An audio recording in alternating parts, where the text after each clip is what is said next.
ये भूतिया स्टोरी किसी गांव या शहर की नहीं है। ये भूतिया स्टोरी एक कुएं की है, जो कुआं एक जंगल में पड़ता था। तो फ्रेंड्स, आपको बता देती हूँ कि ये काफ़ी डरावनी और काफ़ी भयानक सी स्टोरी है, जिसे हमें अनुराधा ने लिखा है। तो अनुराधा जो अपना एक्सपीरियंस बताती है, वो कहती है कि जो ये स्टोरी मैं आपको शेयर करना चाहती हूँ, वो प्लीज़ प्लेटफॉर्म पर इधर बताइए, क्योंकि लोगों को जानकारी होनी चाहिए। जो बचपने में अनुराधा और उसकी सहेलियों ने गलतियाँ करी थी, उसकी सज़ा वो अभी तक भुगत रही है। क्योंकि कितनी भी सही चीज़ें हो जाए हमारे साथ, पर वो जो इंसिडेंट दिमाग में रहता है, वो अभी तक अनुराधा के दिमाग में था। तो चलिए कहानी को शुरू करते हैं। और शुरू करने के पहले, आप मेरे चैनल पे नए हैं तो प्लीज़ चैनल को सब्सक्राइब ज़रूर कर दीजिए। मैं बार बार कहती हूँ कि प्लीज़ चैनल को सब्सक्राइब कर दीजिएगा, क्योंकि ये एक फैमिली बनती है, सब्सक्राइबर नहीं बनते। तो आप सभी से निवेदन है कि सब्सक्राइब ज़रूर कर दीजिए। और अगर आपको मेरी वीडियो पसंद आती है तो प्लीज़ लाइक और शेयर करना ना भूलिएगा। इससे हमें हिम्मत मिलती है और वीडियो को चलिए आगे बढ़ाते हैं। तो अनुराधा और अपनी सहेलियों के साथ हमेशा स्कूल की तरफ एक ग्रुप में जाती थी। तो कहानी में अनुराधा की 2 बड़ी बहनें हैं जिनकी शादी हो गई है, और 2 छोटे भाई हैं जो अभी छोटे हैं, जो स्कूल में पढ़ते हैं, मतलब गांव के अंदर ही पढ़ते हैं। और अब जो अनुराधा थोड़ी बड़ी हो गई है, तो एक जंगल पार करके उसे दूसरे गांव के बड़े स्कूल में जाना पड़ता है। अनुराधा 9th क्लास में थी।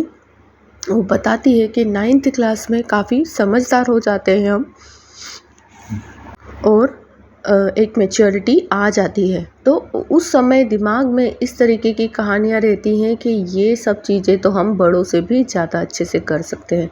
जब कोई बड़ा समझाता है तो हमें एक दिमाग में बड़ी सी मैच्योरिटी आती है कि इनसे ज़्यादा अच्छा कर सकते हैं, और ये हमें क्यों समझा रहे हैं।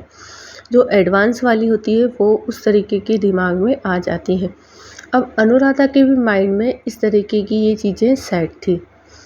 उसकी माँ ने कहा कि अगर आप जंगल से निकल ही रही हो तो सीधे सड़क से गांव जाओगी, और गांव से सभी सहेलियां वापस यहाँ आओगी। तो आपको बता देती हूँ कि 6 सहेलियाँ आपस में वहाँ जाती थी, और वहीं से ये वापस आती थी। अब इन लोगों ने कह दिया कि हाँ ठीक है, तो उनकी एक शर्त पर ही ये इन्हें भेजते थे। अनुराधा के साथ एक खुशी नाम की उसकी बेस्ट फ्रेंड थी, और बाकी 4 सहेलियाँ और थी। तो खुशी और अनुराधा हमेशा साथ में रहती थी। तो एक दिन मंगलवार का दिन था, वो अपने घर से निकली। सारी सहेलियां अपने घर से स्कूल के लिए निकली। करीबन 8 से 10 दिन हो गए थे इन्हें जाते जाते।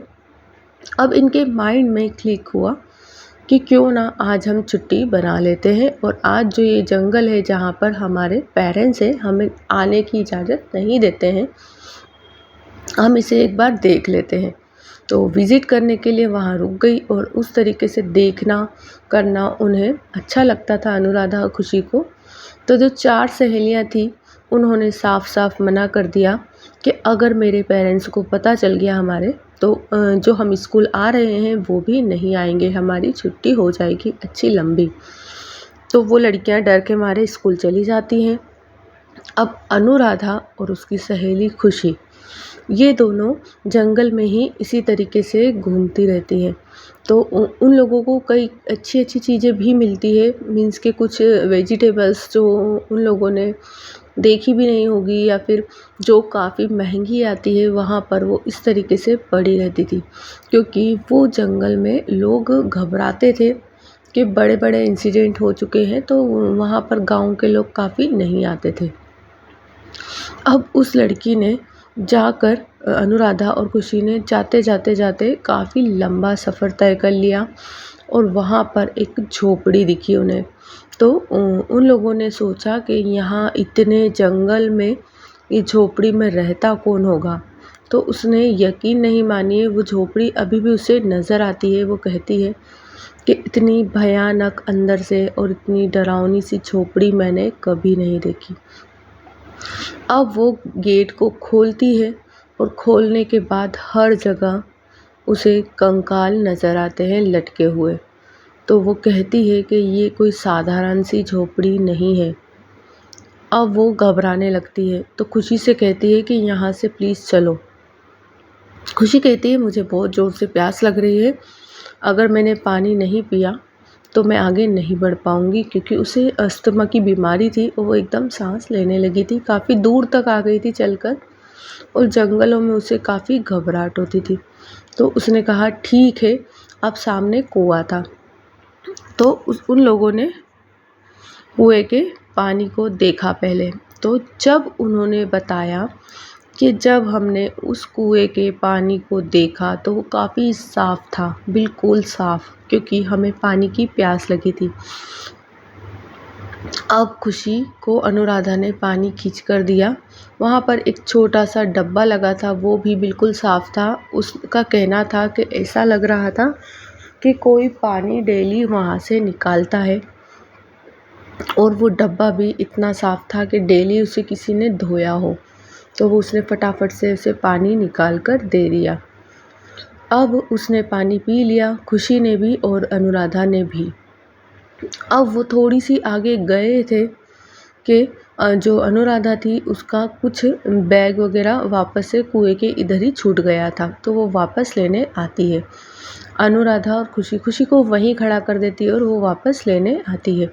तो वो देखती क्या है कि कुआं इतना गंदा हो रहा है, इतना गंदा, और वो जो डब्बा था वो ऐसा गंदा सा हो रहा है। अब वो घबरा जाती है और वहीं पे बैठ जाती है थोड़ी सी देर। वो सोचती है कि यार अभी तो पानी पिया हमने और इतना साफ सब कुछ, ये कितना गंदा कैसे हो सकता है। तो वो बोलती है कि दिमाग में काफ़ी तरीके की बातें सोचती है और कहती है अगर मैंने खुशी को ये बातें बताई तो वो घर तक नहीं पहुंच पाएगी, उसकी तबीयत पहले ही ख़राब हो रही है। अब वो थोड़ी सी देर वहाँ पर बैठकर हिम्मत हारती नहीं है और आगे बढ़ने लगती। तो वो जैसे ही कुएं से बाहर निकलती है तो कुएं की एक दीवार में से एकदम उसने कहा कि मुझे साफ साफ क्लियर दिखा कि कोई ने मेरा पैर पकड़ लिया, पर वो हाथ नहीं दिख रहा था। बस मुझे इमेजिन हो रहा था कि चलते चलते बस रुकना है मुझे, और वहीं पर खड़ी हो गई हूँ। उसका पैर पकड़ लिया। अब जो खुशी थी वो काफ़ी घबराने लगी, क्योंकि अनुराधा आई नहीं थी। तो खुशी भी उसी डायरेक्शन में वापस आने लगी कि चलो साथ में ही चले जाएंगे, मैंने पानी पी लिया था, काफ़ी सही लग रहा था। खुशी भी उस तरफ दौड़ी। खुशी को अनुराधा ने वहीं से इशारा कर दिया कि तुम वहीं पर रुको, मैं आ रही हूँ, इस तरीके से। अब अनुराधा काफ़ी डर रही थी क्योंकि उसके पैर को नीचे से किसी ने पकड़ रखा था। अब थोड़ी देर हुई और उसे छोड़ दिया। फिर झोपड़ी में से एक अजीब सी आवाज़ें आने लगी। मतलब ये दोनों लड़कियां अगर इधर आ गई थी तो इन्हें जाने नहीं देना था, ऐसा कुछ हो रहा था। उसने कहा कि हमें वहाँ से जाने नहीं देना था।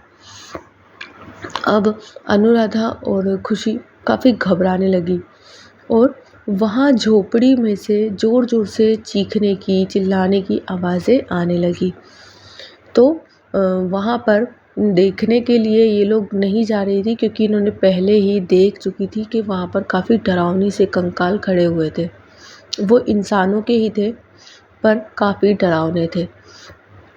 अब खुशी ने कहा कि अनुराधा का जब पैर पकड़ा गया तो उसका माइंड सही नहीं था, और माइंड सही नहीं था तो वो बहकी सी बातें करने लगी, और जो खुशी थी उसे अनुराधा खींचती हुई झोपड़ी की तरफ अब ले जाती है और ले जाकर वहीं कंकाल के पास में खड़ा कर देती है। तो करीबन जो झोपड़ी थी वो काफ़ी बड़ी थी और उसमें 20 से 25 कंकाल इसी डायरेक्शन में खड़े थे, जिस तरीके से खुशी को उसने खड़ा कर दिया। अब खुशी तो समझ गई थी कि यहाँ पर क्या प्रॉब्लम है, कि इंसानों के आने के बाद इंसानों को इस झोपड़ी में इस तरीके से बंद कर दिया जाता है। पर कहानी में अभी समझ में नहीं आ रहा था कि अनुराधा और खुशी के साथ हो क्या रहा है। अनुराधा भी उसी डायरेक्शन में दूसरी दीवार पर वैसे ही खड़ी हो जाती है। दरवाज़ा अपने आप बंद हो जाता है और दरवाज़ा भी नहीं खुलता है। वो काफ़ी ज़ोर-ज़ोर से चिल्लाने लगती है क्योंकि खुशी चिल्लाती है, अनुराधा को अभी होश नहीं है। वो ये सब चीज़ों को नहीं देख पा रही है। अब काफ़ी ज़ोर-ज़ोर से चिल्लाने के बाद उसे लगता है कि कोई ने दोनों तरफ से उसके हाथ, खुशी के और अनुराधा के दोनों के पकड़ रखे हैं, जब तक शायद हमारी जान नहीं जाती। तो अब वो लोग काफ़ी घबराने लगे और उसने देखा जो अनुराधा और खुशी, वो कुछ समय बाद अनुराधा भी नॉर्मल हो जाती है जब उसकी हाथों को कोई ने पकड़ा होता है। तो अब दोनों साथ में चिल्लाती है काफ़ी ज़ोर-ज़ोर से और कहती है कि हमने असलियत में किसी को कुएँ से निकलते हुए देखा। वो काफ़ी डरावना सा था, अजीब सा इंसान, और वो लंगड़ाते हुए दरवाजे से अंदर आ रहा था और उस दरवाजे को उसने खोला नहीं था। उस दरवाजे को उसने इसी तरीके से पार कर लिया था। अब उसे देखते ही हम काफ़ी घबराने लगे थे, पर जो लड़कियां थी वो स्कूल का टाइम ख़त्म हो गया था, तो हमारे पेरेंट्स को उन्होंने जाकर बताया कि वो लोग दोनों जंगल को देखने गई थी। तो हमारे जो पेरेंट्स थे वो काफ़ी हिम्मत करके उस झोपड़ी तक आ गए थे। जैसे ही उन लोगों ने मशाल वगैरह जलाकर लाए थे, उन्हें पता था कि ऐसा कुछ होगा, पर वो दरवाज़ा खुल भी नहीं रहा था और बस हमारा समय बिल्कुल नज़दीक था। तो जब उन्हें ज़ोर-ज़ोर से चिल्लाने की आवाज़ आने लगी हमारी, तो उन लोगों ने झोपड़ी को तोड़ना चालू करा, पर वो ना तो टूट रही थी, ना दरवाजे खुल रहे थे, इतने सारे लोगों के बीच में भी।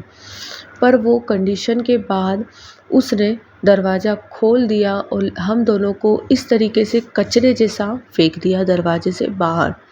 क्योंकि हम जो पेरेंट्स थे सबके, खुशी के, मेरे और गाँव के कई लोग थे, उनके पास जलती हुई मशाल थी। तो उसे कहीं न कहीं भय था कि ये जंगल में ये झोपड़ी मेरी जल ना जाए। पता नहीं वो क्या था या क्या नहीं, पर वो हमको फेंक दिया गया था।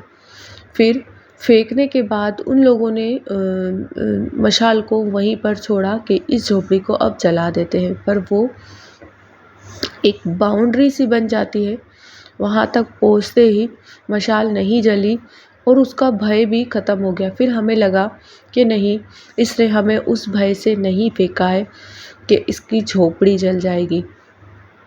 और वो काफ़ी अजीब सा इंसान था, डरावना सा, जिसने दरवाज़ा भी नहीं खोला।